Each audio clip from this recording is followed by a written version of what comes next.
VocalEye Almost Live Zoom. Woman Against Gravity. Hosted by Amy Amantea, with special guests Olivia Etey, Roderick Glanville, Erin Ormond, and Sally Clark.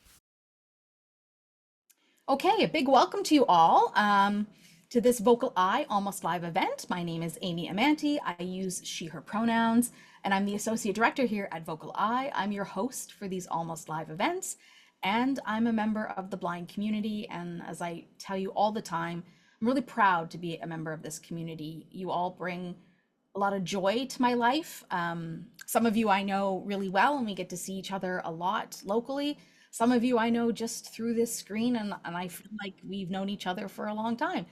Um, well, I guess we have since the beginning of the pandemic and over 192 episodes, and we email and we chat, and I'm actively keeping track of where my travel destinations can take me to where I'm close to you all. So thank you for being a part of my Wednesdays and just my life.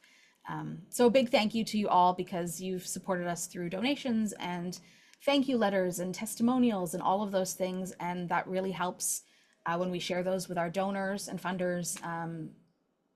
If this programming makes an impact on you, let us know. Our funders really like to see that. All right, friends, if you happen to be watching our programming on our YouTube channel, we hope that you hit that like and subscribe button, and join us also by signing up for our newsletters at vocaleye.ca and just be a part of what we do. We would love to interact with you. You don't have to be blind. You can be anybody. We would just love to interact with you. VocalEye is broadcasting to you all from the traditional and unceded or stolen lands of the Coast Salish peoples, in particular the Squamish, Musqueam, and Tsleil-Waututh First Nations. So as I'm thinking about our special reading, live reading this evening, I wanted to ask or look into how Indigenous folks and culture respects folks during the aging process. So I want to share with you a little bit about what I discovered in a little bit of my research. So in many Indigenous cultures, elders are deeply respected as knowledge keepers and cultural carriers.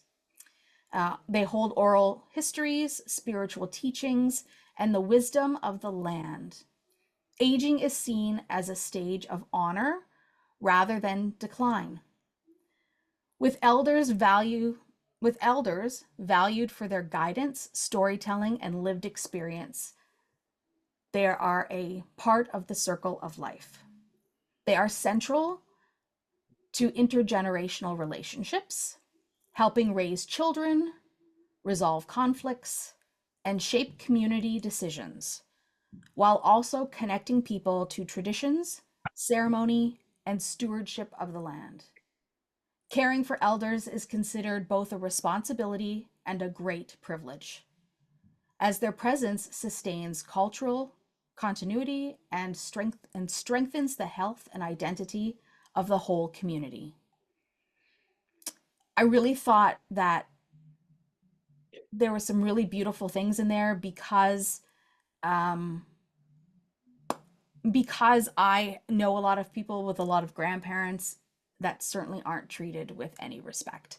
And I kind of wish that that was a truism amongst all elders, that all people experience that as they age. And I know that that's not true.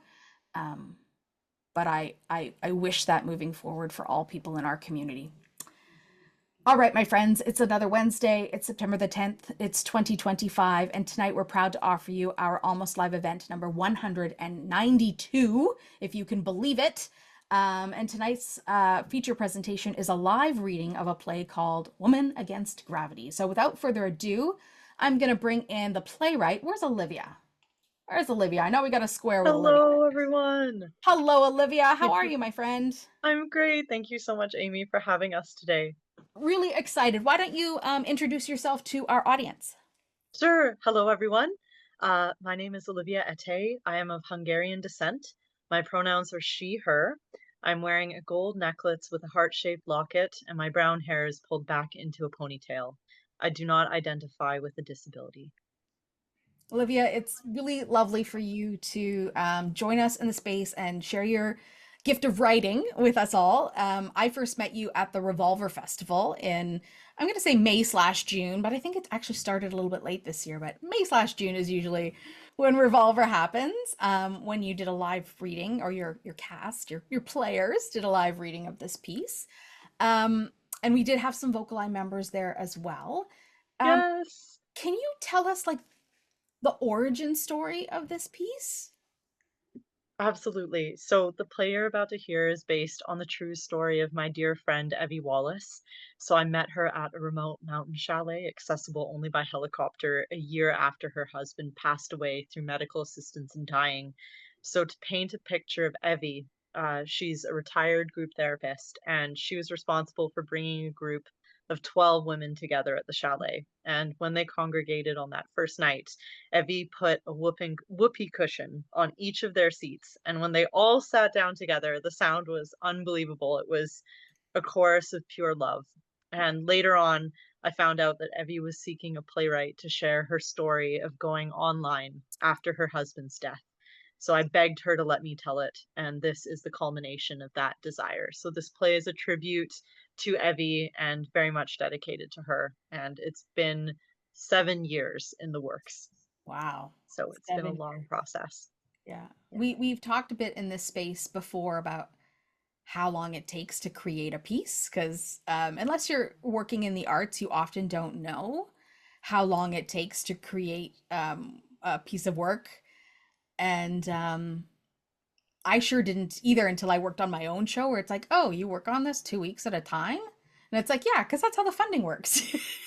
Like you get a little bit of it, you can do a little bit of stuff, and then you're like, oh, I'm out of money. I guess I got to go get a job somewhere else until I get some more funding. So you're workshopping and you're doing things, slowly and progressing slowly, and then you write and you have somebody read it and give you advice, and you write again, so there's a process to it that can take some time, and then while you're writing, real life happens, and well, it's a thing. So how many times and where have you had the chance to perform this piece? So far the piece is unproduced. It's only Okay. ever had professional readings. So that's the goal.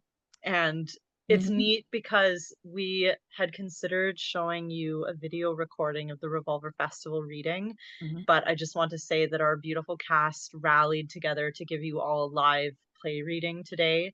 So my most heartfelt thanks goes out to our beautiful cast, and you'll get to meet them all in just a moment. I'm really excited about that. Big thank you to them all for doing this. Um, Of course. okay, so this is a really special thing, and I want our audience to understand how special it is to have a live reading versus a recorded version of things. Um, Tell me a bit about, just before we go into this reading, um, a bit about the casting process when you have a play like this. What were you looking for to match these characters? So the play has had 6 professional readings and Right. developmental stages, and during each of those developmental stages, I had the opportunity to work with different actors. So today you're seeing just the group of my favorites. So I hand chose each of the characters today from my favorite actors who I've seen embodying these roles throughout all the workshopping processes so far. Right. So I'm really lucky they were available today. And there's something kind of unique about what we're going to see tonight, because the three of these performers have not performed this piece together. Yes. So that's something kind of magical and special for this particular audience tonight, is that the three of these faves get to do this together for the first time. So I'm really excited about that, to see the magic. Well, let's introduce these folks. Let's do that. How about Mhm. that? Okay. And Um, it was incredible to see many of you at the Revolver Festival. I don't know how many of you are coming to see the show again for a second time today, but thank you. It'll be similar but different, right? The words may be the same, but they will be experienced differently through different bodies. All right, who have we got? Let's spotlight some folks. All right, we've got Roderick, we've got Erin. Have we got everybody? And there's Sally. Okay. We did lose Olivia, though. Bring back Olivia. Oh, I'll come back. Yeah. There, thanks. Well, I'm Roderick? Yeah. Come on Okay. in. Tell us a bit about yourself. Roderick Glanville. I've been honored to be part of the reading of this 2 years ago at Theater One, and I was totally surprised by this piece of work.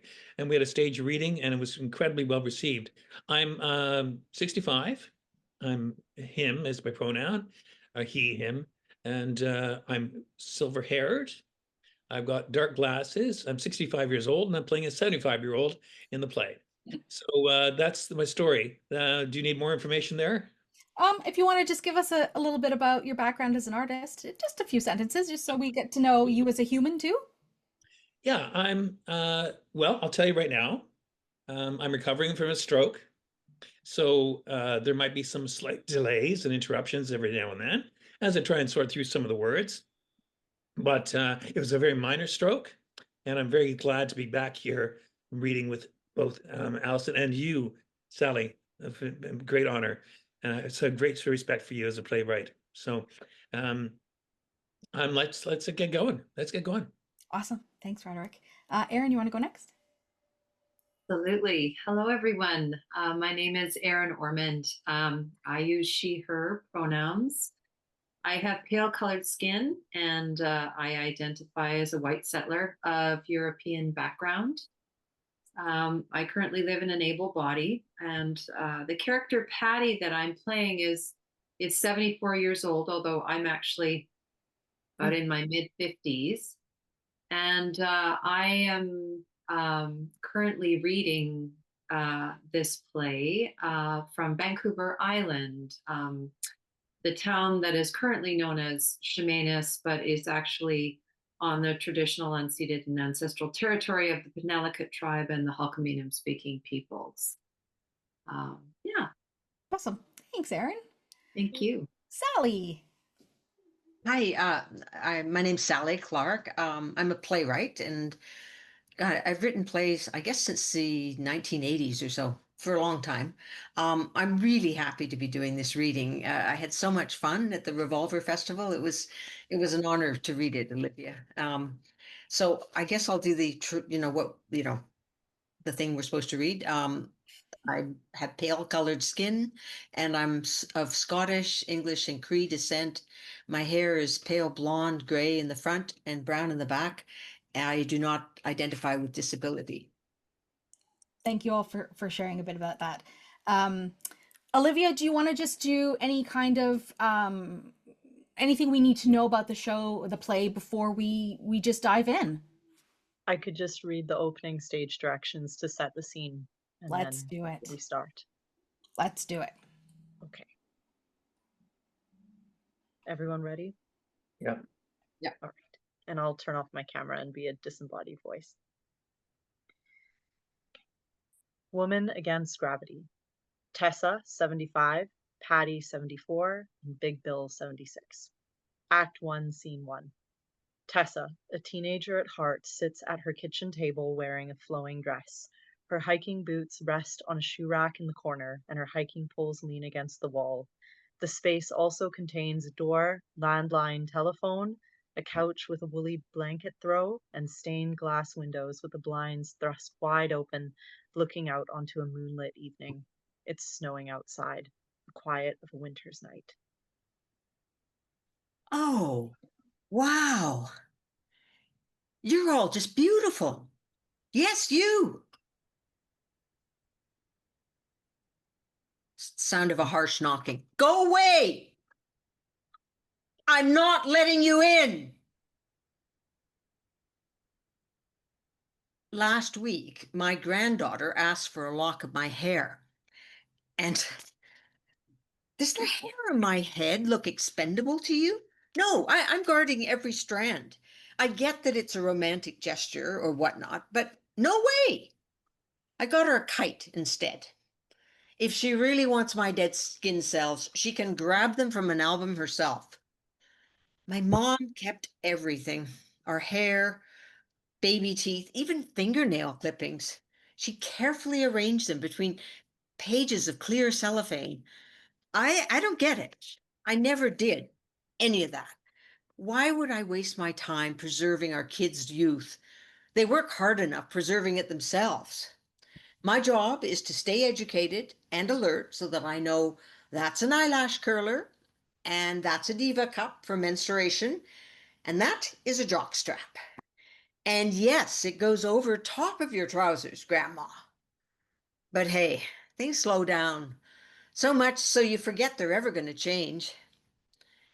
Just the other day, I see a young woman at the grocery store with this elaborate kite tattoo on her arm. Three people complimented as I'm fingering through the potatoes. You know what I wanted to say? Look, lady, that's nice. But 50 years from now, that kite won't be soaring anymore. It'll just sort of dangle. And when the first gust of wind comes along, and I don't mean flatulence, that's it. Gravity will make that kite plummet to the ground. The fall is coming. You just don't know when. Multiple sclerosis, MS. Plop those letters in a can of alphabet soup and they're dinner. But on their own, those two letters are anchors that could bring the Earth's rotation to a grinding halt. My husband wasn't afraid of the inevitable. He was worried about how long we'd have to wait. We renovate the bathroom on the first floor so there's enough space for his electric wheelchair, and we install netting around the patio so I won't need to swat the flies away. When our kids come to visit, my eldest daughter, Ella, does everything above the chest, like brushing his teeth and helping him floss. My son does everything below the waist. The first time I have to help him wipe after he uses the toilet, he points to Calvera's gun on the Magnificent Seven poster in our bathroom and then surrenders. I begin taking night classes in geriatrics. Then one afternoon, after I finish salting the driveway, my husband comes crunching over in his electric wheelchair and asks for my permission to die. What can I say? No, I can't live without you. Well, I know what he'd say to that. Our kids fly in one by one, and while he asks, each of them in turn, I just listen. David? Yes, it's okay, Dad. Cassie? Yes, Dad. Ella? Yes, it's your choice, Dad. That night, I lie in bed beside him. He's so quiet, I think he's dead. Finally, he clears his throat and says, "You know, I don't believe in heaven and all that claptrap. I won't come back to haunt you, and I definitely won't be watching over you. You have a lot of energy, Tessa, and only one life. So use it." The thief took his voice the next day. But the waiting was over. He was assigned a date. His first date in 50 years, if you want to get all romantic, with death. By the time the maid team arrives, my husband has said his goodbyes. We feed him his last bowl of dark forest ice cream, and my daughter plays his favorite song, One Last Time, Golden Lark by Redsmith. He asked to be catheterized so he won't wet the bed. And I brush his teeth so he won't develop any cavities in the grave. I hold his hand the whole time until he relaxes. Suddenly, there isn't anyone holding my hand any longer. A lot of people around me were thinking of loss, but for me, everything was a first. My first Christmas without him, my first summer without him, my first... Patty and I were at the local Presbyterian church 2 months ago giving our end-of-life presentation when a woman around my age raises her hand. "Excuse me, have you ever considered online dating?" Yeah, that's what she said. I was totally unprepared. A few days later, I was at the mall shopping for long underwear when I saw them, a man and a woman, my age, walking side by side, holding hands. Just holding hands. I ran back to my car and I just started bawling behind the wheel. Jerome went from a walker to a wheelchair to a bed.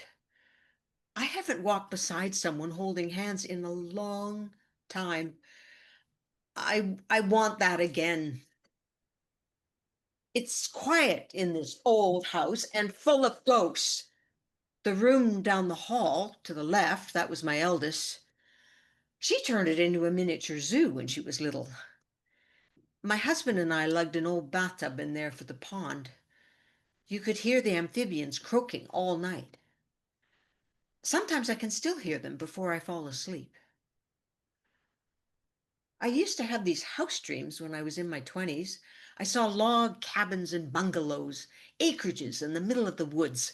Sometimes they were floating. The dreams went away after Jerome and I bought our house, but lately I've been having them again. Yep, my house dreams are back. Only this time I see rickety doors with screaming hinges, windows with broken panes, and a stagnant pool out back. I thought of putting our house up for sale. I even went so far as to look at other listings. But then I had another idea. Let me rewind time as though it were a cassette tape to 1 month ago. Rewind. Should I stop there?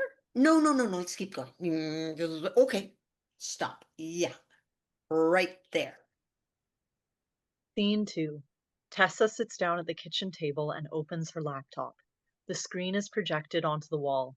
Different men's online dating profiles come up. They change faster and faster until they all blur into one. Tessa opens her profile page. It's blank. She begins to type. Hello. I like to do things that bring me pleasure. Skiing, hiking, even golf on occasion. I'll do anything as long as it's physical in nature. Really, I'm easy. We don't have much time, so I want it all. I want to suck life dry. Tessa publishes the description. She's poised to reread her words when she hears a sound. It's the clock on the kitchen table. Tessa opens a drawer, throws the clock inside, and slams the drawer shut. Tessa sits back down again to read. She listens. I can still hear the clock ticking. Tessa stands up, rips open the drawer, grabs the clock, and looks for somewhere to stash it. Just then, she hears a ding from her computer. Tessa throws the clock inside the closet and rushes over. A Botox ad from yours truly, 2229. Nice. Delete. Tessa sits down again. After a few seconds, she begins to type. Lights down. Scene 3. Tessa and Patty are in Tessa's living room. Patty sits at Tessa's open laptop, staring at the screen, bug-eyed. You can't use the word suck in your online profile. Why not? Well, I like to do the things that bring me pleasure. I'll do anything as long as it's physical in nature. Oh, God. I want to suck life dry. How did I miss that? I thought you wrote it on purpose. God, no. Well, what would you write? Oh, to these men? Only Asian women 69? Crabapple picker? Less than 90 pounds? Nothing. I feel like I'm witnessing a crime. Patty scrolls through different men's online dating profiles over Tessa's shoulder. This isn't seniors dating. This is a black market for old men. It's called catchandrelease.com. Well, what do they want? A monopoly on testosterone? Go figure. Everyone knows that testosterone drops at a rate of 1.6% a year. And if it was on the market, market, it would make a very predictable stock. How do you know that? Lewis, he used to order Men's Health magazine. Patty returns to her computer and resumes her search. Yeah, I wish you told me this earlier. I could have sifted through the ranks while I was manning the front desk at the hotel. Instead, I've been scouting out locations to do our next presentation. I think I found one. Ooh, Not a man, a place to do our next end of life presentation. How would you feel about the old folks' home just down the street? They have a banquet hall. which old folks' home? Last Haven. Jeez, what a name. Ding! A hip replacement ad, maybe. Nope, my son. Just checking to see if I can still sit up and take nourishment. Oh, Tessa, look at this guy. Dandy Randy. Oh, he's trying so hard.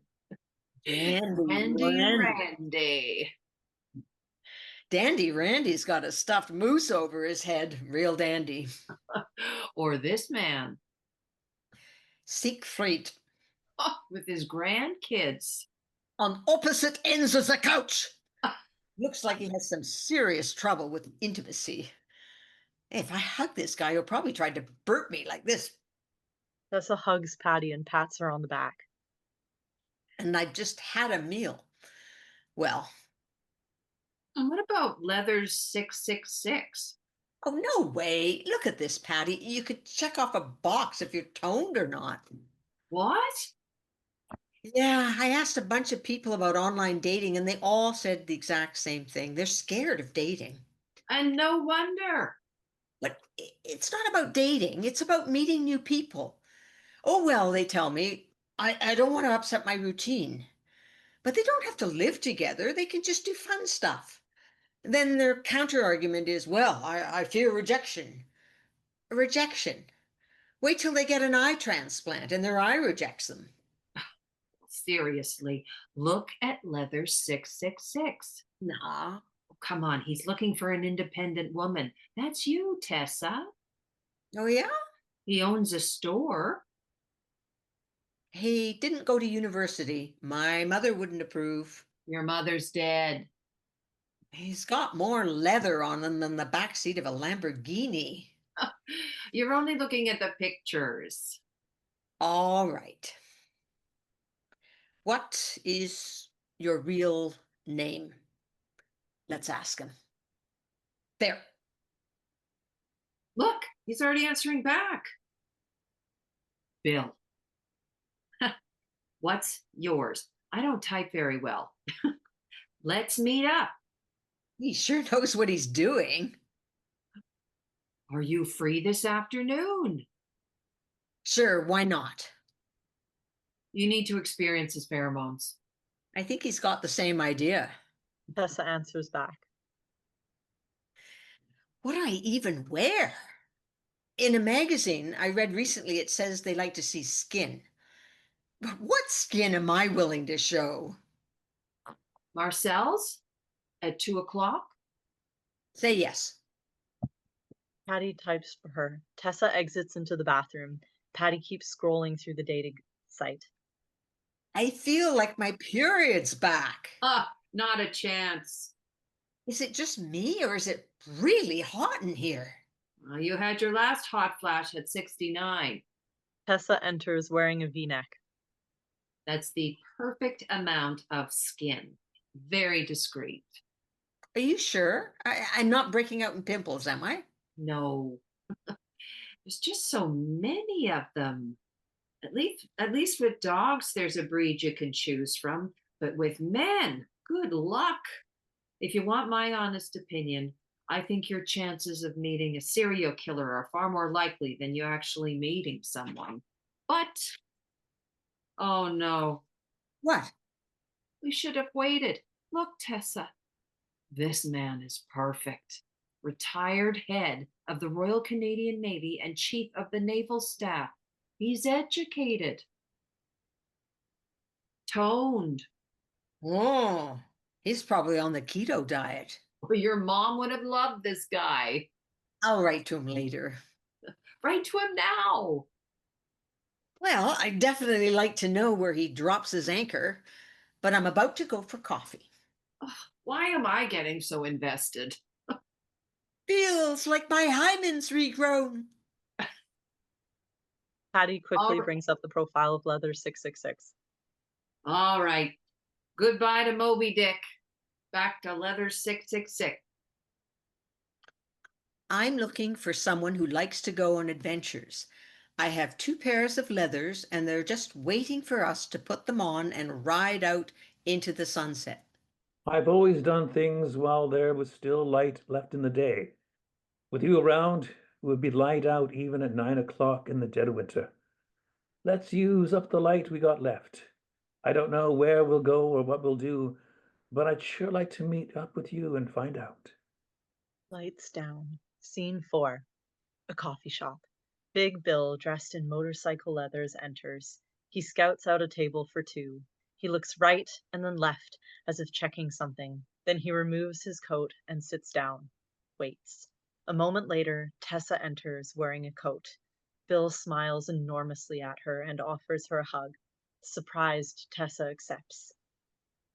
Hi, Tessa. Hello, you must be Bill. My friends call me Big Bill. I bet they do.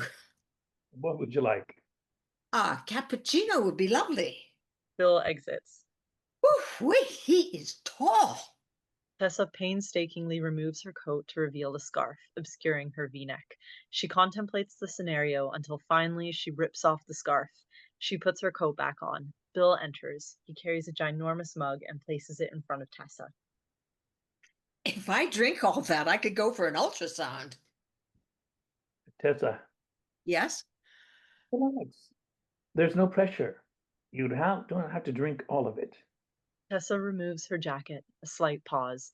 She takes a sip, hiding behind her mug for a moment. Mmm, delicious. I like this spot. So do I. I always choose a place with at least 2 exits in case I need to make a quick getaway. So, how are you liking catchandrelease.com?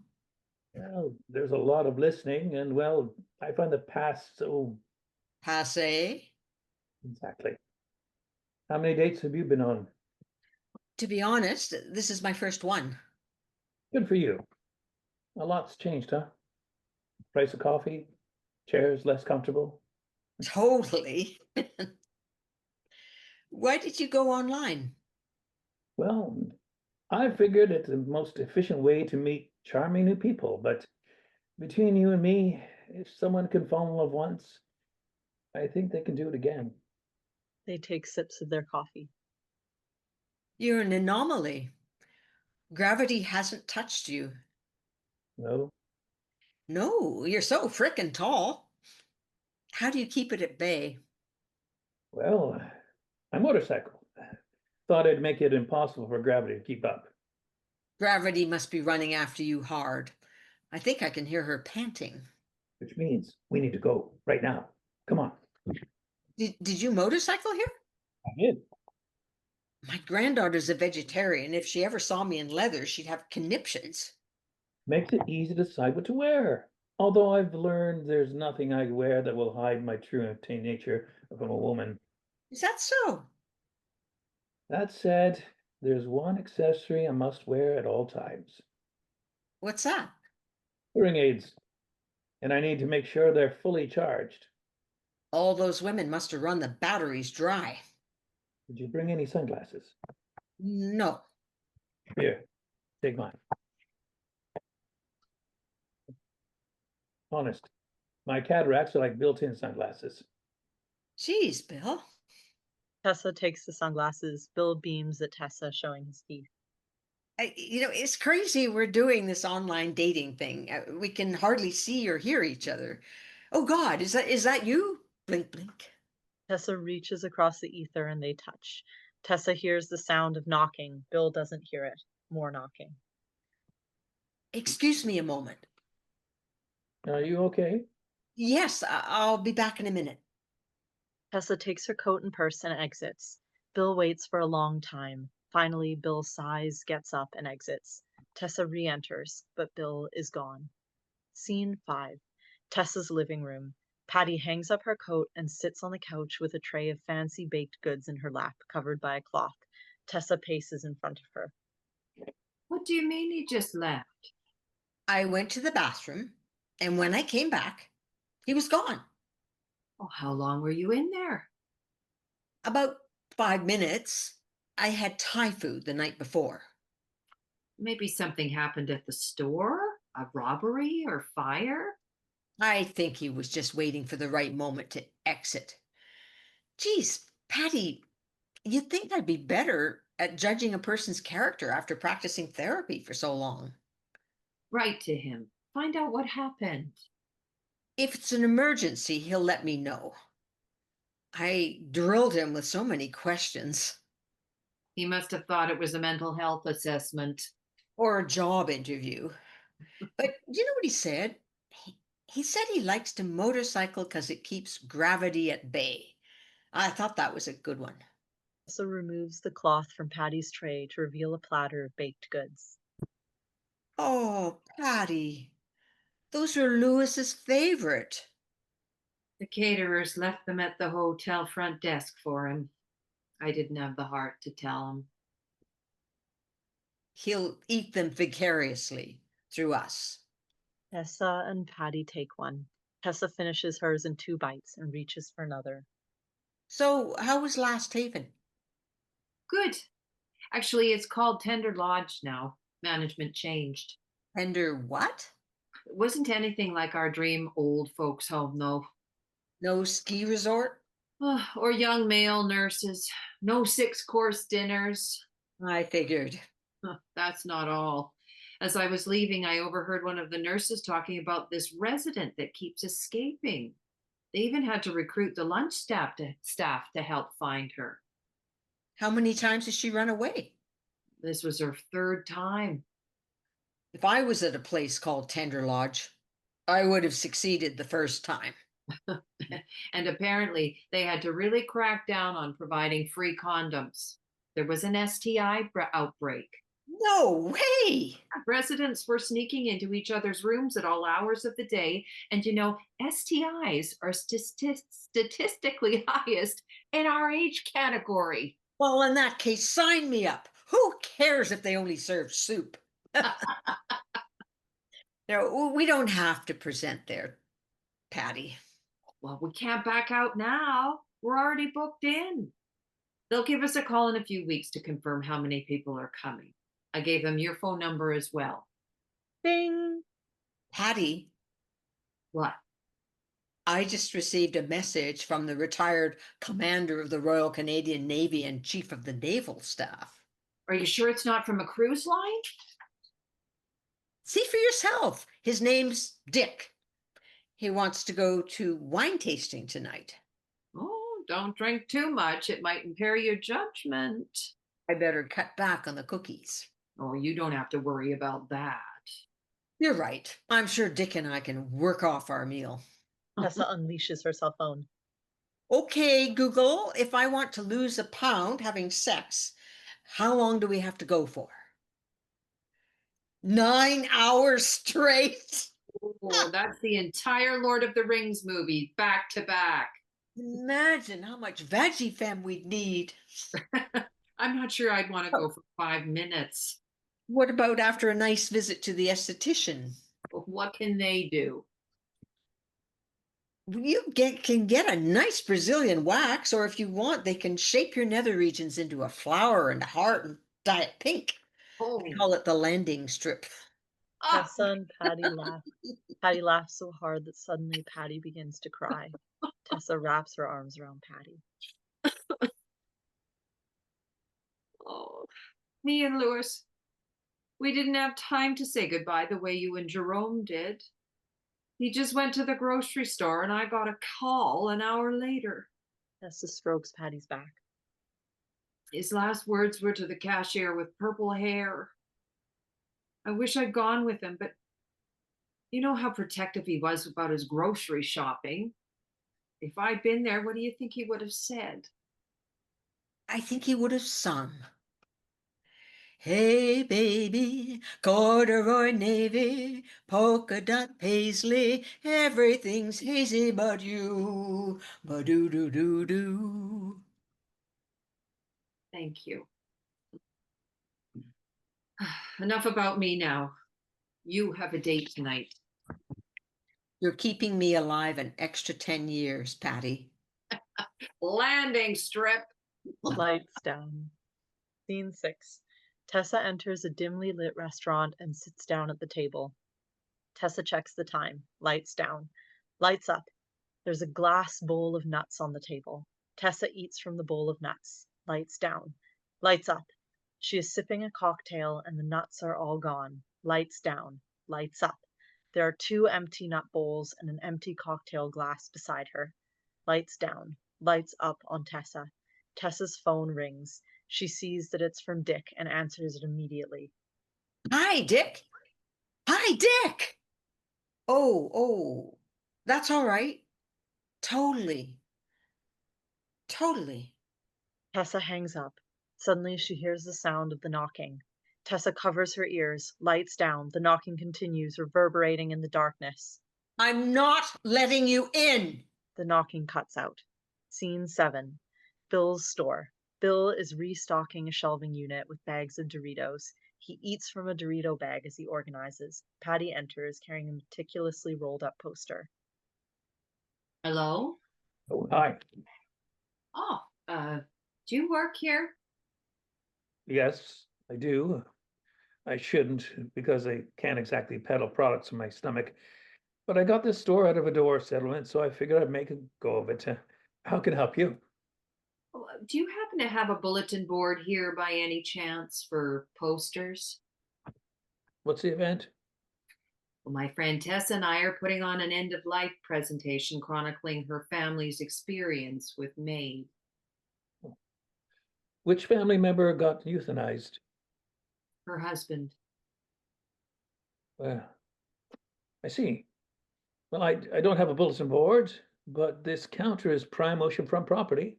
No one must it here. Thank you. Bill takes the poster from Patty. I'm Patty, by the way. Pleasure to meet you, Patty. I'm Bill. Bill unrolls the large poster and begins to tack it to the side of the counter. It says "The Hot Flashes" in bolded lettering and features a photo of Tessa and Patty. Hot flashes, eh? So how'd you meet Tessa? In the waiting room of a doctor's office. We were both about to be mothers. I was engrossed in a ladies' magazine when I heard this woman around my age say, "Psst." And I look up and Tessa leans over like she's about to sell me hash and says, "Are you a boob pusher?" And she meant, was I going to breastfeed my baby or bottle feed it? What did you say? Oh, bottle feed, of course. And what about Tessa? Was she a boob pusher? Oh, yeah. Her kids had no trouble. I bet. I mean, breastfeeding isn't for everyone. Though, if you ask me, it's one of the things I always regret that I never got to breastfeed my children. What are you saying, Bill? I guess I'm a boob pusher. Well, we became best friends after that. She makes me laugh. We've been friends for over 50 years now. Do you have any friends you've known for over 5 decades? I can't say as I do. I'm lucky. You should come if you're interested. Tessa is very engaging. I can imagine. Can I ask you something? Of course. Do you find that you're ever in the habit of walking out on people? No. Never. Especially when I've been walked out on. Why? I just wondered. Well, thanks for your support. I better be off to put up more posters. Have a lovely day, Patty. Thanks, Bill. You too. Patty exits. Bill looks at the poster one more time and whistles. Lights down. Scene 8. Tessa's living room. A tray of homemade goodies rests on the coffee table. Patty and Tessa sit on the couch. Tessa is still wearing her coat, toque, and scarf with her purse in her lap. God, Patty, he's 69. You're gonna get heat stroke if you don't take your coat off. 6 whole years younger than me. It was humiliating, exhilarating. I was trembling so much under the table, he thought I was initiating footsies. Patty makes a dive for Tessa's scarf. Tessa evades her. Dix had lunch with the Governor General and the Queen. When she was still alive. He's dined with both on separate occasions. And he's been everywhere, from the Bermuda Triangle to within touching distance of a blue whale. He actually slid his hand along its back. After dinner, we drove to a vineyard. How was the wine? Could have been hydrochloric acid for all I know. We had it with pie, but he said it was nothing compared to the pie he had in Portugal. He knows all these neat little facts, and apparently the protein molecules in pie crust are like coiled springs. They're like springs. I mean, wow. What are you getting so excited for? You've only ever made pie once in your life, and we had to put it in a cereal bowl and drink it through a straw. Oh, and he uses this amazing soap. It's got lilacs in it. And what was it he said again? Something about how soap has long molecules. The head and tail are, oh, what was it he called them? Surfactants. The head is attached to water and the tail is attracted to grease and dirt. Uh-huh. He was the champion of Trivial Pursuit. Then his hug, oh, it was so tight. He didn't try to burp me like some men do. So you talked about laundry, detergent, and pie crust? You should have seen it, Patty. When we arrived, he pulled my chair out for me and pushed it in, too. And he invited me to go skiing with him next weekend. My mom would have loved him. Now, Tessa, we've been over this. Patty extricates Tessa from her coat and scarf. I'm hanging these up in the sauna. You can hang me out to dry with them. Patty exits. Tessa sinks into the couch in a state of bliss. Humming to herself, Tessa reaches for the homemade treats. She tries one of them and looks for a place to spit it out. The telephone rings. She quickly finds a napkin and disposes of it. She answers the phone. Hello? Tender Lodge. Oh, hi. Yes, this is Tessa speaking. I'm sorry Patty didn't pick up, but you're in luck. Patty's at my place here, and now I'll grab her. And if this happens again, you can call me anytime between 8 in the morning and 11 at night. I'm usually up. Tessa hits the hold button and returns the phone to its cradle. Patty, phone. Patty. Oh, for heaven's sakes, come in. The door's open. Tessa looks around for a place to put the napkin. She stuffs it in her pocket. Pause. Patty? Tessa walks over to the door. She opens it, and outside stands a hooded old woman hunched over a cane. Her black garments swirl violently in the wind. Her face is sheathed in darkness. Tessa slams the door shut and locks it. Tessa stands there, panting and shaking violently with fear. Tessa sits down at her table for a long time. A knock on the door. Tessa doesn't answer it. Tessa! Oh, for goodness sake, let me get the door. Tessa opens the door. Oh, I must have locked myself out. Patty enters and picks up a treat. Ooh, lady fingers. Fancy. I'm relieved Dick didn't come in. I swear I followed the recipe this time, but there's just something off about them. Patty I tries it. I think they're good. You said the same thing while you were sipping my pie. Patty, did you see anyone out there in the driveway? No? Were you expecting someone? Tender Lodge is on the phone. Oh!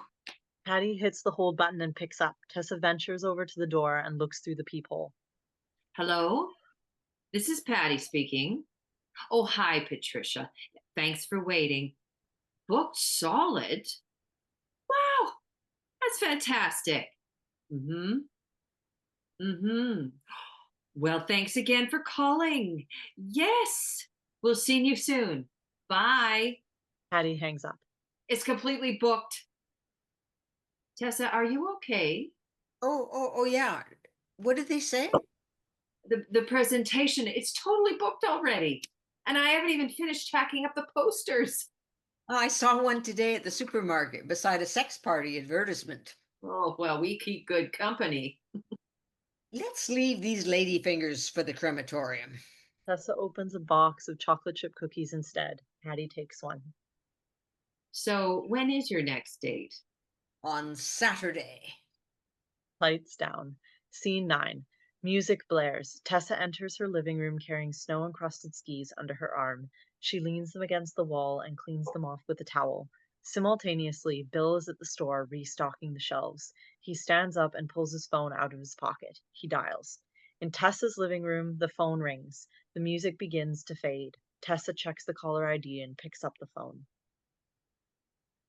Hi, is this Tender Lodge? Yeah, this is Bill. Oh, that's all right. No need to put me on your wait list just yet. I was waiting for your call. Patty enters on the telephone. She is calling from the hotel. Dick said, I love you. Oh, about time, huh? What does it even mean when he says I love you? Where do you go from there? So thanks for your concern. I definitely experiencing a kind of vacancy. I know, right? Well, what I mean is, do you have any space left at your end of life presentation? I guess I'll discuss it with him over wine. We're meeting up at Murdoch's tonight. That's right beside the hotel. You should come in and introduce him. You're funny. Do you have a picture of you two together? Oh no, he's very against pictures. Book solid. I figured. You don't suppose one or two people might, conveniently leave a spot for me? But Patty, you won't believe this. As he was helping me into my coat, like the gentleman he is, he put his hands on my shoulders and said, Tessa, if you delete your online account, I'll delete mine. Do you still have an account? I did. I hadn't been on in ages, so I had all these notifications, but I just hit delete. That's all right. I'll book far in advance next time. Thank you for your time. Who would have thought, eh? Oh, well, let's just say I learned about it on Catch and release. Dot com. Music blares again. Tessa, Patty, and Bill hang up their phones and transition with a flourish. Lights down. Scene 10. In the darkness, the knocking resounds, growing louder and louder. Tessa approaches the door shakily. She nears it, but the terror eclipses her and she turns away. She walks towards the front of the stage resolutely. The knocking ebbs away. Scene 11. Tessa stands center stage at Tender Lodge. The question is, do you kill the thief before it kills you? MS, or the thief as we called it, stole from my husband, taking away his ability to see, to walk, to live the life he wanted. And he chose to do something about it. You want to get your breasts off? Go ahead. You want your penis turned into a vagina? Go ahead. Trans rights, birth control, MAID, it all falls under the same parasol. It's your personal choice. It's your body. And it's the same with your own death. It's a basic human right. Remember how scandalous it was when women got the right to vote? Everybody thought the earth was going to collapse. Presidents, they have the power to bring the world to an end. But giving someone the right to vote or giving someone the right to die the way they want to die, that's not going to destroy the planet. Most people die with a comma or a semicolon if they're lucky. Very few people die with an exclamation mark. My husband died with an exclamation mark. He got to say goodbye to the people he loved. And he got to wake up on the day of his death and turn to me and say, Tessa, Today's going to be great. You only get to die once. It was a hard-fought victory. We were the first to obtain medical assistance in dying in this province. We each had to write a letter to the judge, and when my son read his, the courtroom burst into spontaneous applause, something that had never happened before. Our nurse had never administered MAID before, as it had not yet been legalized in the nurses' union. The MAID team found her, and she was doing this under the table. So she was nervous as hell. And Jerome, he just looked at her and said, "Hello. Thank you so much for helping me." Yeah, he didn't ever expect to be remembered. He thought he'd die out like the rest of us after 2 generations. By that point, someone shows you a photo of a man and with a beard and says, "Yeah, this was your great-great-grandfather." And that would be it. Me, I'm going to die with a comma, just like the rest of them. Life, it's so short. It's a flash in the pan. But Jerome, he led the way, orchestrating everything. He took us with him on the journey of his death all the way till the end. And I'm so proud of him. He killed the thief before it killed him. Lights down. Scene 12. Patty enters. You were terrific, Tessa. Oh, no, you were. Someone had a heart attack in the back row. No way. The staff helped her into the lobby, and when the medical team arrived, they said she was fine, so she hobbled back in as fast as she could to hear the rest of your presentation. I have no idea what for. She really shouldn't have. Guess who else is here? Bill enters. Hi, Tessa. Bill, I thought I saw you there in the 3rd row. Bill, I'd like to introduce you to my best friend, Patty. We've already met. How did you hear about the event? Oh, a friend of the family. I better check to make sure Sue is okay. Great to meet you, Bill. It was a pleasure. Patty exits. What happened to you last time? I came back and you were gone. You took your coat and purse with you, Well, I take my purse everywhere. even to the bathroom? Yes. And I took my coat because I was nervous. Uh, If I say I'm going to the bathroom, it's not code for anything. I mean it. that's true. You talk without filters. What you got in that purse of yours anyway? Unspeakables. Want to see? Bill holds out his hands. Tessa gives her purse to Bill. Holy moly. That weighs as much as my grandson. Have you ever looked inside a purse before? I wouldn't dare. Prepare yourself. Snickers for my blood sugar. A pair of socks. I could restock my shelves at the general store with what you got in there. Uh-huh. Toilet paper, just in case. And if the toilet paper didn't scare you off, wet ones. Oh yeah, essential item. If you had a purse, what would you carry around, Bill? There's nothing I need to carry around besides my dinner. But I wouldn't mind carrying your purse if your arm ever got sore. Is that so? Well, what did you think of the presentation? I felt self-conscious. Because my friends are here? It feels like your husband is here. Oh no, he's taking the dirt nap. I take it you don't believe in the afterlife then? I believe in cod liver oil and sweating for at least half an hour a day. Or in your case, motorcycling to keep away from gravity. I should have waited for you at the cafe. I'm sorry I left. I misjudged you. I don't blame you. I was gone a long time. Would you like to go for a hike with me sometime? I know one we could do. Well, I'm still waiting for my grandkids' hockey schedules to come out, and the in-laws might be visiting, but after that, I'm not your number one priority anymore. let's see. I've got 3 kids. 7 grandkids, Patty, my health. That makes dating priority number 13. That close to the top, eh? Very generous of you. What about you, Bill?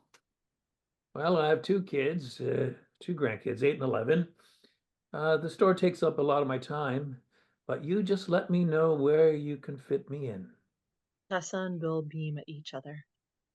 Thanks for coming, Bill. Good to see you, Tessa. I'll be seeing you again soon. Oh, yeah? You can bet on your hiking poles on it. You like to have the last word, don't you? You notice that. There's nothing you can hide from a woman, remember? I don't want to hide anything from you, Tessa. Bill exits, lights down. Scene 13. Patty is at the hotel front desk waiting. Patty stands up and paces, clenching her fists as she releases steam under her breath. Patty plops back into her chair again. Tessa enters. Patty stands up and waits impatiently until Tessa approaches the hotel front desk. Patty pulls Tessa behind the desk and clips a name tag to Tessa's chest. If anyone asks, you're my assistant. Usually you're the one egging me on to tell you things with the old, nothing you ever say will ever surprise me, Tessa. I couldn't tell you over the phone. And he's checked out of the hotel now. Who's checked out of the hotel? The master suite is unoccupied. So after we're finished, management said you could take that room and I'll join you after my shift for a sleepover. Okay, what's going on? All right. Patty ducks down and unleashes her laptop. I made an account on catchandrelease.com. I used it to search up Moby Dick's profile, and sure enough, he never deleted his online account. See? He must have forgot. At 10:31 this evening, someone came over to the front desk. He didn't even bother to warn me that he had no clothes on. I just looked up, and there he was. All of him. Dick? Dick. He had opened the hall door, thinking it led to the bathroom, and got locked out of his room. He was sharing it with someone else. Tessa sits down on a chair in the lobby. Patty abandons her post and sits down next to her. Are you okay? Tessa removes her glasses and wipes her eyes. I must have been wearing rose-tinted glasses 3 panes thick. What's a guy like him doing on catchandrelease.com? A lot of releasing. And a lot of catching, too. Geez, Patty. I wasn't the main course. Not even the dessert. Not even an appetizer. Don't talk like that. Commander-in-Chief of the Naval Staff. I had it all wrong. So, Dick tried to get back into his room, but the woman he was with had her hearing aids out, so she couldn't hear him banging on the door. And when he came to the front desk, he needed a new key card and towel. So I gave him the key card, but I told him our desk was all out of towels. I gave him a hand towel instead. And then I instructed him to go around the building to the lounge where we keep the house coats. I tried to keep a straight face as I watched him go. The ex-Navy guys always play poker in the lounge at that hour. And a few minutes later, I kid you not, they were so loud I could hear them laughing through the wall. And when Dick came back to the lobby clutching the hand towel in front of him like a little fig leaf, we didn't say a word to each other. Oh, he took the stairs instead of the elevator. Haven't heard head or tail of him since.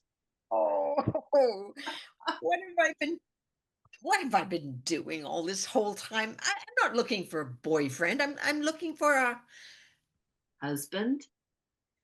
If I tell you I'm getting married, call the Mental Health Institute and check me in right away because I lost it, okay? Okay. Significant other? Now, there's a good one. What's so significant about him? What about partner? Sounds more like a dance partner to me. No, I'm just looking for short-term companionship. Not dick. No. You know what else doesn't stand up anymore? What? The phrase, I love you. Kids throw it around these days as though it were a kite over the phone. Bye, I love you. Or on their way out the door. I love you, bye. It catches on the wind and soars. But my kite doesn't fly anymore. It's got holes in it, Patty. What's a guy supposed to say? I haven't a clue. What about us? What do you mean, us? Well, we're still calling ourselves the hot flashes. Oh, yeah. After that dream you had. I opened the fridge for a glass of milk and we were inside, right? Stark naked with our cheeks pressed against the ice. We tried it in real life too, remember? But even with the shelves out, we still wouldn't fit. Oh, I like our name. We're not flashing anymore. That's true. We need a new name for us. What about women against gravity? Geez, Patty, you always had the brains. Ladies and gentlemen, All folks. thank you for joining us for our newest presentation about online dating, courtesy of the Women Against Gravity. The front desk phone rings. Patty answers it. Tessa observes Patty as she talks on the phone. Geez, I sure wouldn't have made it here without you, Patty. Oh no, I'd be lying on the wayside somewhere. But you always come along in your old pickup truck and drive me home. And the gas tank is always half full. Lights down. Scene 14. Tessa and Bill sit in a coffee shop. Nice coffee shop. It only has one exit. That's why I chose it. I heard the craziest thing on the news the other day. Hmm? They appointed a minister of loneliness in England and Japan. Interesting. What does the minister do? Tries to curb the loneliness crisis. Apparently, under minister orders, doctors can prescribe free theater tickets or, listen to this, free online dating. I guess you and I were ahead of the times. Wouldn't it be great? A prescription for tickets to Palm Springs? I hope they give refills. Makes sense, right? They say feeling lonely has the same effect on your health as smoking 6 packs of cigarettes a day. I can believe that. Yeah. I wonder if they'll ever appoint a minister of loneliness here. If they did, it would be you. So we're really doing this. I think we are. Then let's make an agreement, here and now. Okay. Let's tango until the thief cuts in and asks one of us to dance. All right. I nursed my husband until the very end. I'm not playing nursemaid to anybody else. And I definitely don't need you to nurse me. That's my one condition. Agreed? Agreed. Then what are we waiting for? At this rate, we'll be signing a cohabitation agreement soon. You can back up now if you like, Bill. Not a chance. Bill pulls his leathers out of his backpack. These are for you. Tessa, Oh, no. let's go for a ride down to the beach. All right, Big Bill. You better have one of those fancy full-face helmets for me, because if my vegetarian granddaughter sees me... She'll whistle to the high heaven and tell her friends, that's what I'm going to be like when I grow up. Lights down. Scene 15. Tessa's living room. Tessa and Patty are sprawled out on the couch in fits of laughter. And you'll never guess what the doctor prescribed. Online dating.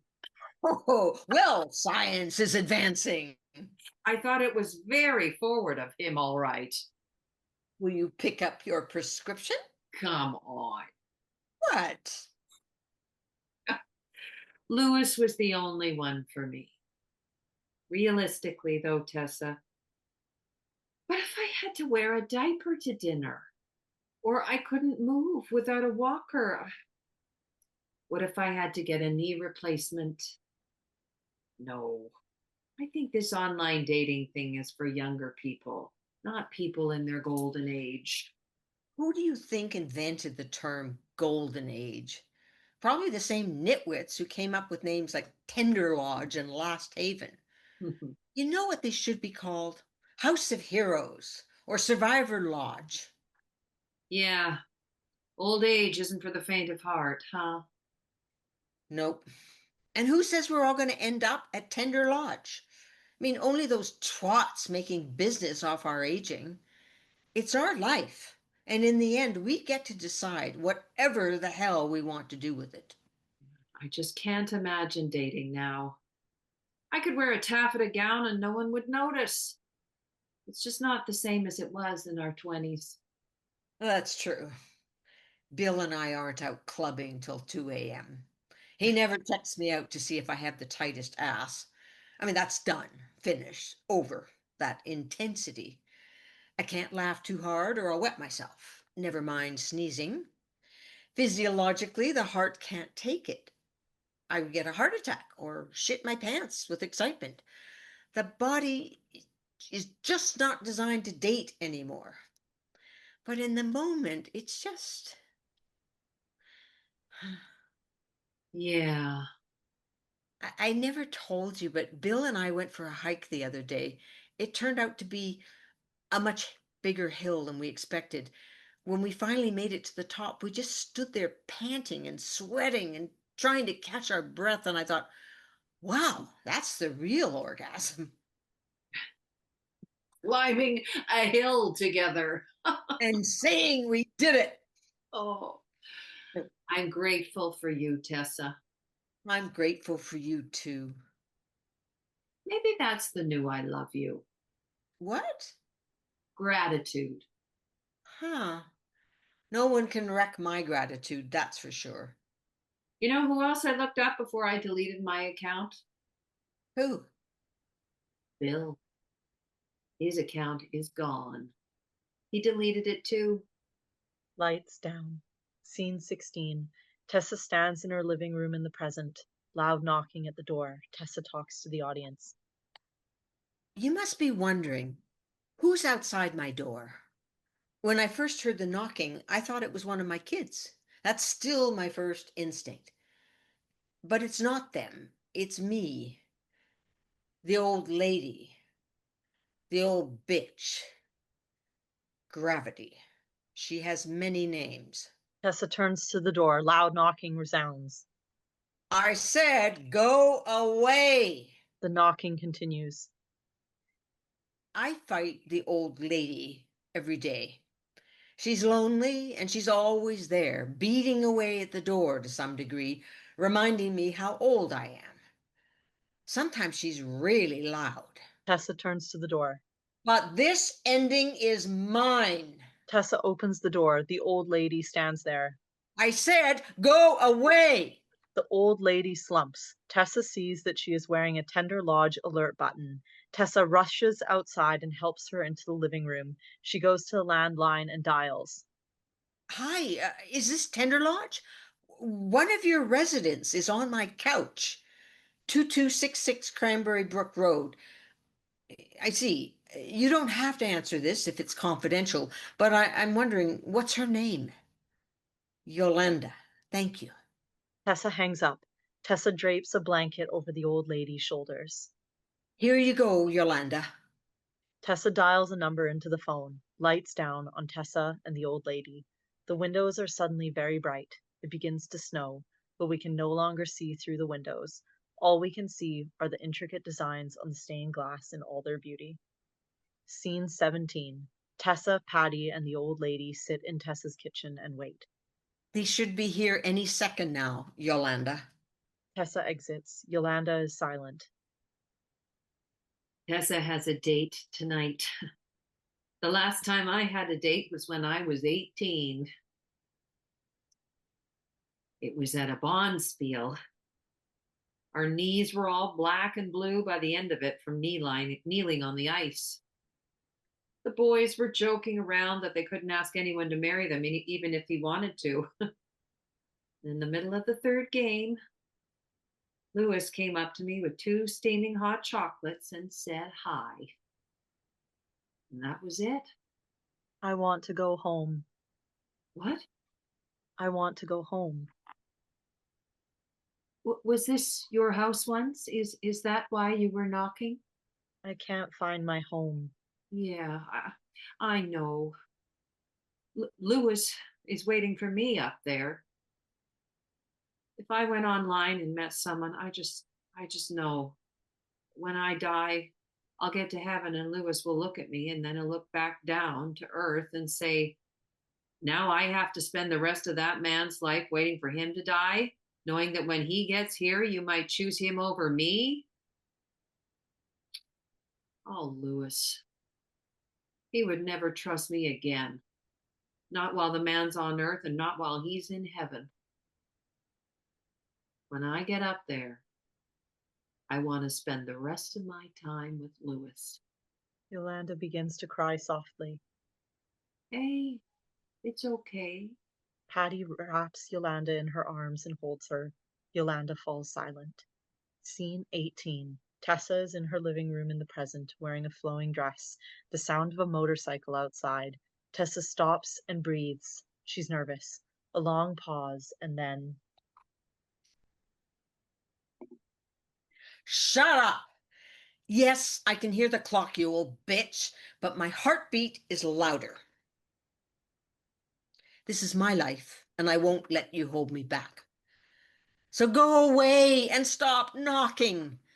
I'll never choose to let you in. I'm going to keep sucking life dry with every second I have. I'll kill you before you kill me. The knocking fades away. A knocking at the door. Bill. More knocking at the door. Tessa opens it. Bill stands in the doorway, holding his motorcycle helmet and a small duffel bag. Hello. Hi, Tessa. Would you like to come in? Sure. Bill removes his shoes. Tessa averts her eyes. Look, it's snowing again. Mother Nature's such a prude. I wonder what I'll find underneath when everything melts in the spring. Hmm.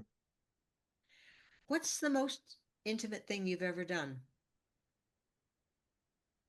I don't remember. For me, there's nothing more intimate than having a deep conversation when someone shows themselves to you. Sex is when the clothes come off, but the conversation doesn't end after the strip, does it? No, it keeps going. In conversation, you take off your clothes. Then, if you're really comfortable, you take off your skin and you let someone look at you the way you are. And it's like looking at the ocean when the tide is down, when you can see barnacles on the rocks, gelatinous squid flapping around, and gooey ducks squirting water. People think the ocean is just the salt water, but it's not. The ocean is what's beneath the water. I'm saying this in the most respectful way, Tessa. But I can't wait to see you when your tide is down. My father used to take me to Tawasin when the tide was out. We'd walk barefoot on the sand. It was rough and strong as muscles tight-fisted around clams. I never thought about it then, but gravity was at its strongest. The pull of gravity pushed the salt water aside. When we were young, our tide went out often. It sure did. Now it only goes out rarely, if ever. Hmm. Will you stay the night? I was waiting for the invitation. Here we are, Big Bill, at the undress rehearsal. Good. I'll definitely need a practice round. I've grown a bit rusty. First, let me familiarize you with my haunted house. Okay, Tessa. I have a haunted house too. Its address is not listed in the yellow pages, so if you want to find your way, you better ask me for directions. I will. My haunted house has a lot of cobwebs, Big Bill, and a few ghosts, so you'll have to be gentle as you brush them away. My haunted house has ghosts too. Underneath the veil of cobwebs, you'll see that gravity has made my tapestries sag. They're beautiful and they tell 1,000 stories. The front windows are double paned. She takes off her glasses. There's no pressure, Tessa. My haunted house hasn't had anyone in it for a long time. Neither has mine. He takes off his glasses. Now that I've shown you mine, show me yours. Bill opens his duffel bag. This is my CPAP machine for my sleep apnea. I can't make up famous names for it the way you do. I forget to bring it. Well, I forgot to bring it to a ski lodge one time when all of us slept in the same room. I go to bed early too, so I was the first one asleep. When I walked into breakfast the next morning, all the guests looked disappointed. I was still alive. I think they all hoped I would expire in the night. You make me laugh, Big Bill. In these hairy ears of mine are my hearing aids. When I wear them, sometimes the refrigerator's hum is louder than my daughter's whistling. I got them when I realized that occasionally I pretended I heard what people were saying to me. If I hadn't had them before, I would have got them when I met you. Tessa removes his hearing aids for him. Oh, geez, Bill. And this Bill points to his belly. Is a roof over an antique? I suppose we can call it that. My haunted house is made of glass. It's very fragile. There's one last thing I want to show you. Lean your head on my chest, Big Bill. I had open heart surgery many years ago. They put a mechanical valve into my heart. It ticks every time it opens and closes. Can you hear it? Bill tries to listen to her heartbeat, but he doesn't have his hearing aids in. I can't. It's okay. It sounds very mechanical, sort of like this. Tick, tick, tick, tick, tick. We hear the sound of it ticking. You just want to do things that bring you pleasure. So I can't hear the sound of the clock ticking. Look what gravity's done to us. There's no pressure, Tessa. This is an undress rehearsal, after all. We need to wear any costumes. We'll take it slow. Tessa and Bill hold hands and face the audience. The clock ticking speeds up and then stops. What we used to be haunts our bodies. But who we are now is more beautiful than what we were. It's what we have left. I'm grateful. They embrace. Gravity lifts off them and they are young again. She was very gentle. I made sure I was not on top because everything moves. It was dark. We had to feel our way. I used not to be able to sleep with any clocks in the room. Now I can sleep through anything. He seduced me with the sound of my own laugh. She seduced me with her voice. I haven't seduced anyone in a long time. I don't feel alone anymore. My haunted house feels like home. Tessa and Bill hold hands and walk into the distance. End of play.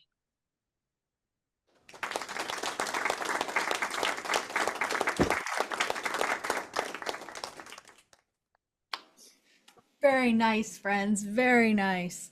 My haunted house feels like home. I love it. I love it. I love it. Let's bring Olivia back in, if we can spotlight Olivia.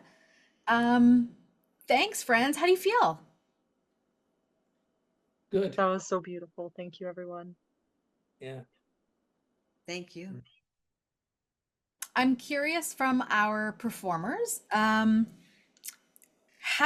how do you connect with this work? Has anybody experienced MAID in their lives? If it's too personal, you don't have to answer it, but is there a connection for anybody with MAID? No. Huh? No. I just recently experienced this in May. This play touches me differently than it might have. I listen to it differently, even though the play is not necessarily about that. But when I hear Tessa talk about that at the top, I think about it differently. And my friend also had MS, I think about it differently. How do you? This is for each of you. How do you tune into the character? How do you find the character? I know this is it's at the reading stage, but you still are looking for character. How do you make your choices? Roderick, you wanna start with that Um, as an actor? yeah. This reading is very different from me since I've had that stroke. Mm-hmm. And so it puts me in touch with him more, that that the days of our youth are not guaranteed. They can slip and shatter in a moment. And I don't face a death or anything like that. But it's like, oh, that other time, the fleeting of youth and um, the presence of an inoperable possibility, Mm-hmm. it's not there anymore. And I realized that I'm coming close. I mean, 65 years old. I'm not 75 yet, but I'm willing to give it up.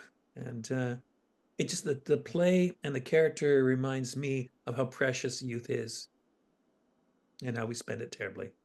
You know, there's one thing that we know well in the disability community is that disability is the one club, if you will, that doesn't discriminate against anybody. You can be a member of this club at any time in your life, right? Any time in your life. So everybody in this Zoom room knows what that's like.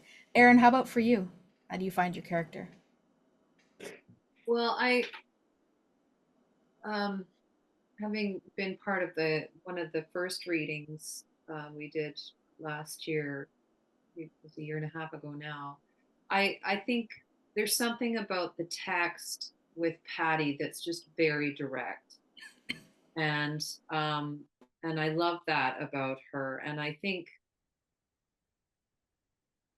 what I connect with most in this is the friendship between her and Tessa, and how she so um, she has become her life companion now that her husband is gone. And so that relationship and the meaning behind it, and how um, she really relies on finding joy.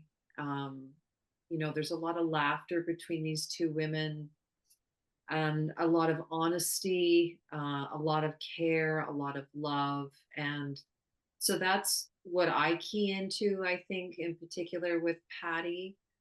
Um, and it makes sense, for me, in terms of how she's not really interested in going the route of the online dating thing, because she's had that. That's not something I've experienced in my own life, of death of a partner or something, but that having a friend that fulfills so many parts of your life, that there's just that real closeness of friendship, I think just brings in another element to this play. Yeah. We really need each other as we go through life together. And I think I mean, I know I do have a very dear girlfriend. We've seen each other's children born. We've gone through some really hard times, and we still are just ourselves. Like from All the the mess, you can be messy in front of each other. absolutely, Yeah. absolutely. So yeah. They say statistically, if you have a friendship for 7 years, I think it's 7 years, you're like destined to be friends for. If you make it 7 years, you're going to be lifetime friends. Uh, Sort of what they say. I don't know, but mm, that's kind of the statistic out there. If you make it to 7 years, you're lifetime friends. yeah. Sally, for you, how do you connect? Yeah, it's that character Tessa's her viewpoints are different from mine. So Mm.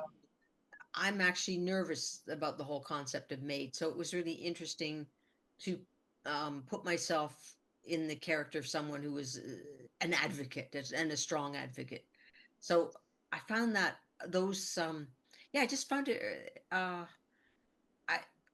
I found her character really fascinating, and the friendship and the fact that she's very like a lot of women, where they're or like people. I shouldn't say a lot of women. I should say like people, in that she's not aware of she doesn't really realize when she first meets Bill that he's actually the man for her. But and then she gets all excited about the the naval captain, and I really love that because it was really accurate the way people get silly, right? They have an idea and they fall in love with the idea, and they don't really pay attention that there's an actual person attached to it.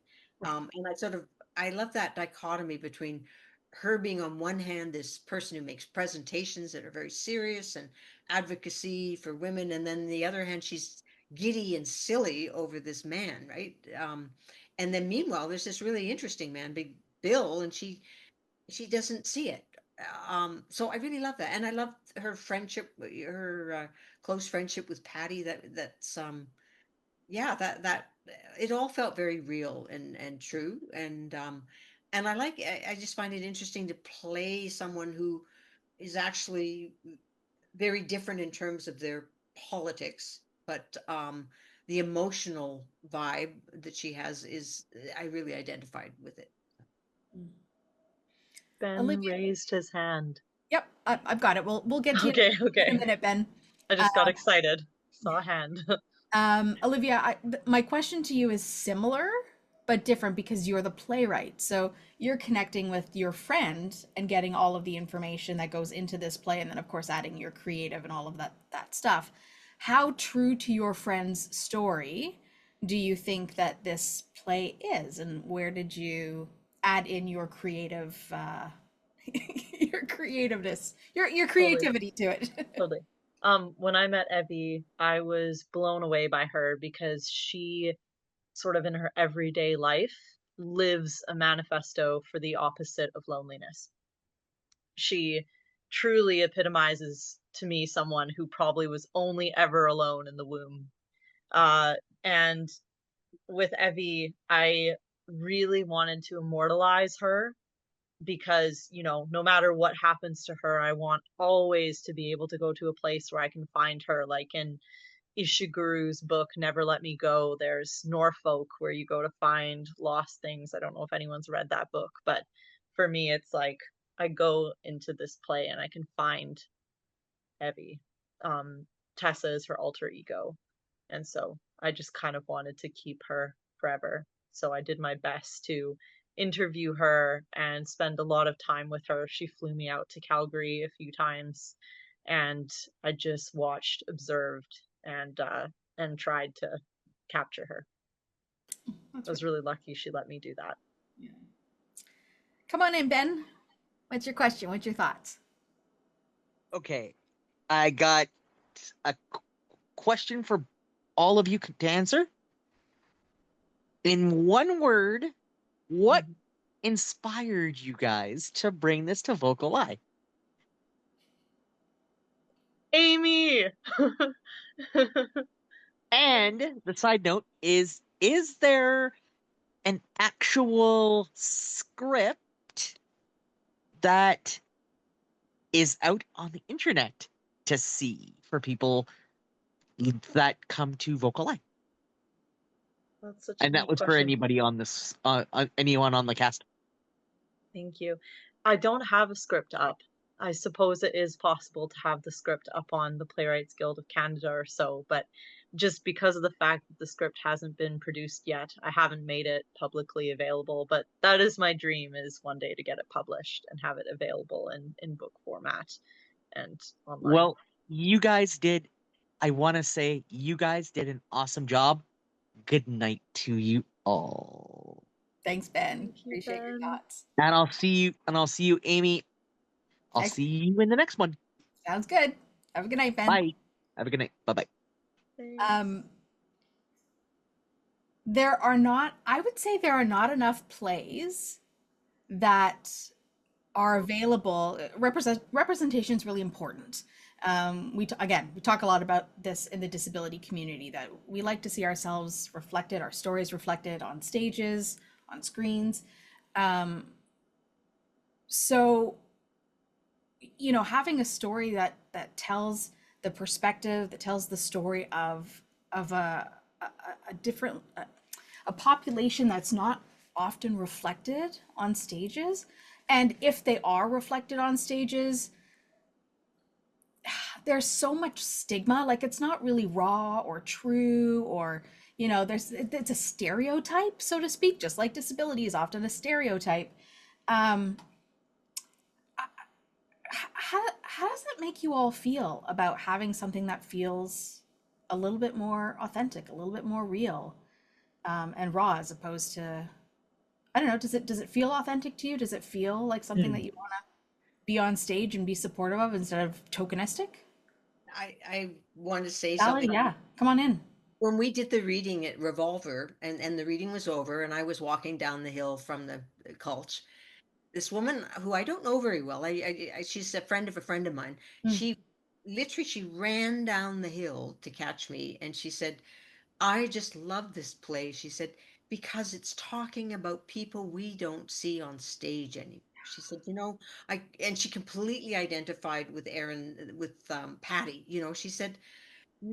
She said, whenever you see plays about seniors, there's always a very specific type. And she said, this felt real. And she just, it was the nicest thing anyone could say. So I passed it on to Olivia because I was so excited by that, because I think that's the magic of this play. Is it's about a real person. It's about real people. There's all these, Yes. it's not smooth, there's no, like, you think the characters this way, and then they say something that's like, oh, that's odd, like, or that's like, just like in real life, people are always surprising you.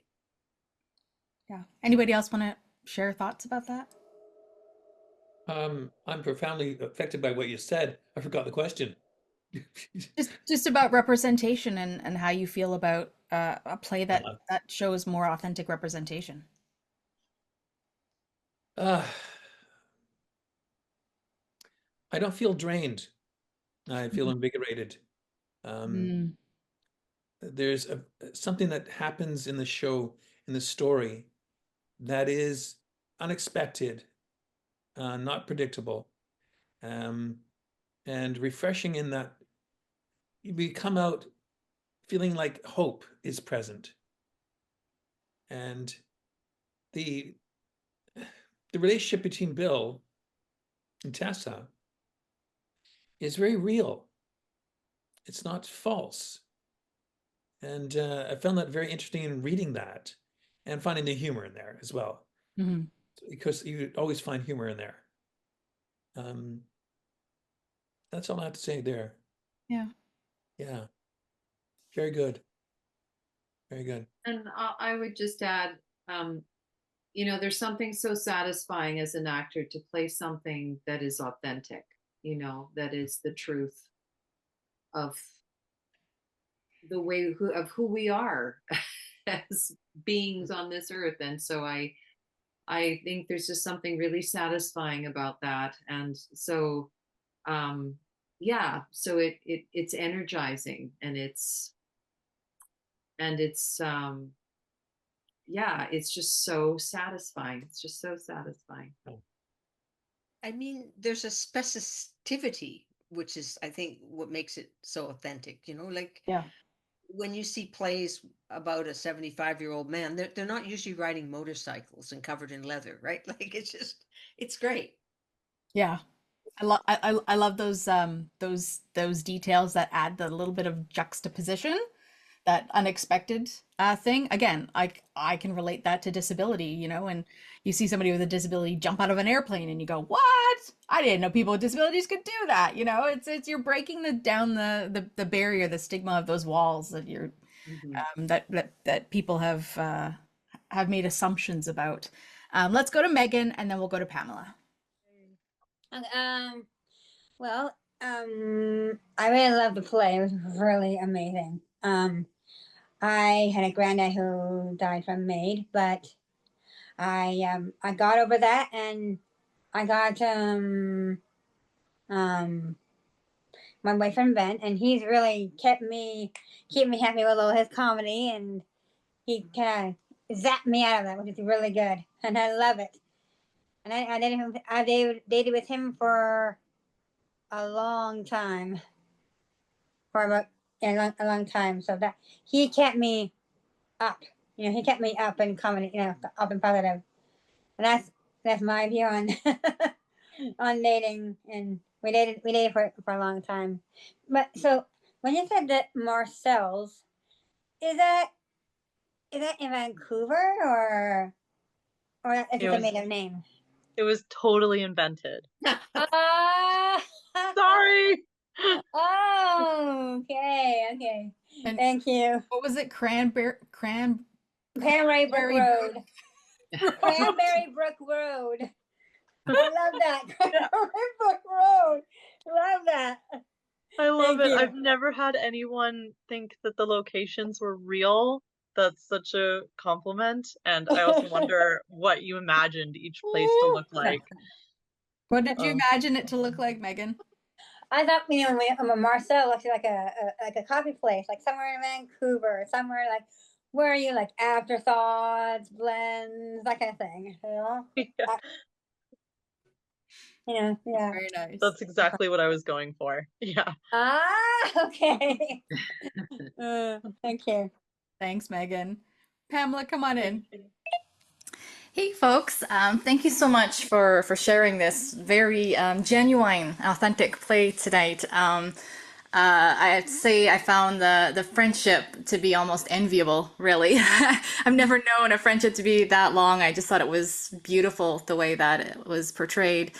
And also just wanted to comment on how refreshing, I know it's already been noted, but how refreshing it was to to hear such a raw and authentic take of just being, of just a genuine, natural experience of life, and especially later in life, how that's, like you said, not typically portrayed on stage at this point, or it's hammed up in some way, or it's a stereotype or whatever. And I valued hearing Roderick's take on it, saying that he didn't feel drained. And I found that so identifiable as someone with disabilities when you play a role that's genuine, that it's like, yeah, it doesn't take out as much from you. It can if it's particularly raw, but I appreciated that take. I did just want to share a moment where I could not stop cackling.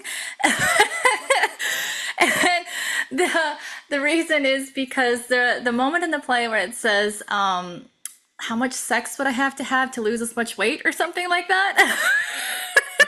For one, golden line right there. But the reason I was laughing extra hard was, for whatever reason, it kicked in my AI assistant. What was the answer? Suddenly, while it's describing to me, it starts going into detail about what the actual answer would be, taking it way too literally. I'm trying desperately to turn it off while listening to your play. I want to know what AI says the answer is. I tried to pick it up again because it was all, just auditory, and then it was just sending you back to Reddit after. But from memory, it was something along the lines of, well, 1 pound counts like 300 calories. So if going by that, how much calories burned off would be this much exercise. So it really depends on the type of sex and whatever. And I was like, oh my gosh. And it was just going on and on. Oh gosh. That's amazing. I think y'all need a t-shirt. Yes. Going against gravity on the front, and on the back says, Yeah. how many, yeah, exactly. Yeah. How much sex do I have to that's a t-shirt, Olivia. I mean, if you were going to have merch, Yeah. it's produced, that's gotta be the God. t-shirt. Yeah. That's Or hilarious. a tote bag that has, one side, it's on one side, and then you flip it over and it's got it on the other side. I'm so slightly funny. afraid what will be fed into my feed now going forward. Very fun stuff. Thanks, Pamela. That was fun. You bet. Olivia, Hey guys, this is Rita. come I on just in, wanted Rita. to say Yeah. I couldn't seem to find the spot to raise my hand. So No I worries. wanted to say I really appreciated this play. It was really wonderful and very moving and authentic. That really makes a huge difference. I mean, I've just turned 73 this year, so I'm sort of sort of seeing how it feels in terms of how you deal with sort of getting older and stuff like that. I mean, I'm not doing things like online dating, that kind of stuff, but it makes a difference. And so anyway, I really enjoyed your play. Thank you, Olivia, and all of you for this play. So. Thank you so much, Rita. I'm so glad you could make it. Thanks, Rita. That's really lovely of you to share that. What's next for this play, for you all? Anybody want to share what's coming up next for you in your artistic careers? Ooh. Who's doing what? I always like it if you leave a little plug for us. Yeah.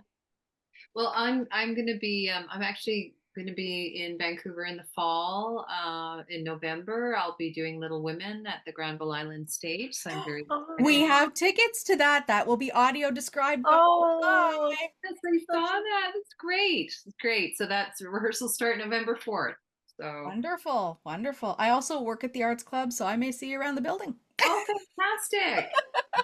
Wonderful, awesome. That's great, Erin. I'm really excited about that. Yeah, me too. Awesome. Roderick, what's coming up for you? Healing. I was going to say a lot of rest and relaxation. But getting back into things. Yeah. Refocusing a little bit on Moby Dick. That's your solo show? Yep. So get that out there again. But in the meantime, just taking it easy and getting the help I need to grow and keep moving forward. What direction am I going? This is a wake-up call. So okay, so what I was doing was not working. So what am I going to do now? And so now I have the freedom to do that. And I'm looking forward to being 65 soon, and I can take my time and do that. Yeah. Eat a lot of kale? Oh God. Oh. I bought kale. I am teaching myself to eat kale. Okay. I have my greatest sympathy for you. Yeah. You gotta bruise the heck out of it, and then put a lot of dressing on it, which defeats the purpose of eating kale. Anyway, Sally, for you, what's coming up next for you? Well, I'm a painter as well, so I'm having an art exhibit at the Lipont Gallery, which is opposite the Aberdeen SkyTrain station in Richmond, and that's in the middle of October. So I'm trying to finish some paintings for the show, and in August, I actually one of my plays won a finalist award in the Risk Theater competition for modern tragedy. So I was very happy about that. Congratulations! What is the play called? The play is called Fire in the Heart, and I wrote it about 5 or 6 years ago. My friend's Armenian, and he was supposed to write a play about the Armenian genocide, but he said, "I can't do this. You do it." So he asked me to do it. So I said, "Well, geez, so I'm reading all these books and I'm going, oh my God, this is really hard." And then he says, "Well, I'll make it easier for you. Why don't you write about an artist, Arshil Gorky?" So, oh yeah, that'd be good. Well, the man had this incredibly difficult life, but he was the founder of abstract expressionism. Jackson Pollock is credited, but it was actually Arshil Gorky who inspired everyone. And then he was very tormented. So the first part is his story, and the second part is his life in New York City, because he escaped to New York City, and it's basically a play about trauma and how trauma catches up with you, and how you anyway. So I didn't, yeah. So and because it was a tragedy, a modern tragedy. So I think because most theaters I don't think are, it's pretty dark, but it has light moments. But anyway, Mm. so yeah, I was very happy. Sounds This man, incredible, Sally. Edwin Wong, he has a Risk Theater in Victoria. Wow. Very cool. And what do you paint? What's your painting style? I paint kind of realistic work. I had been doing life drawing, and I hadn't done that for years, and so I then started doing. They took these poses that I love, so I have these drawings of these poses, and then I started inventing backgrounds for the poses, which I didn't used to do that. I used to sort of copy not copy, but you take the photograph and this was like making everything up as I'm going along, which Mhm.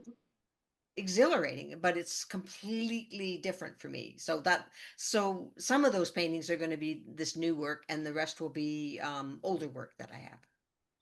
Very cool.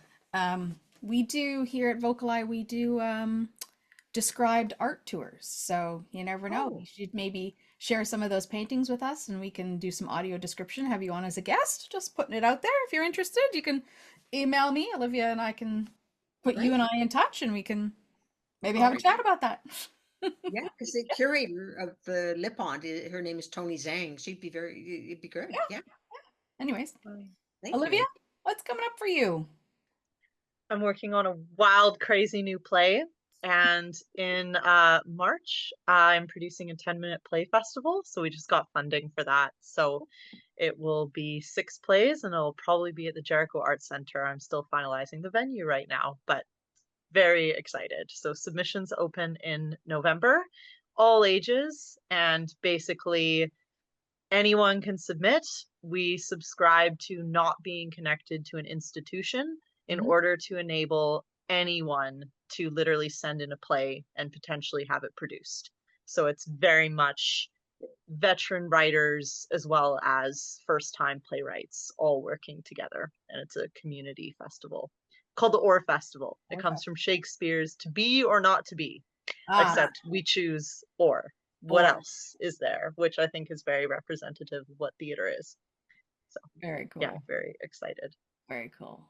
Friends, I can't thank you enough for spending your evening with VocalEye. From the bottom of my heart, I really appreciate you spending time in the space, your artistry in the space. I hope it's not the last time we see y'all. You're welcome in the space anytime. Thank you so much for bringing Woman Against Gravity here and for sharing tonight. Really appreciate it. Thank you so much, Amy. You're amazing. Thank you. I don't know, that all of you, credit goes back to everyone all who's of you. Yeah. here. Nice to meet you, Sally. Nice to meet you, Roderick. And Nice to meet you, Sally. Awesome. Okay. Have yourselves a wonderful evening. You too.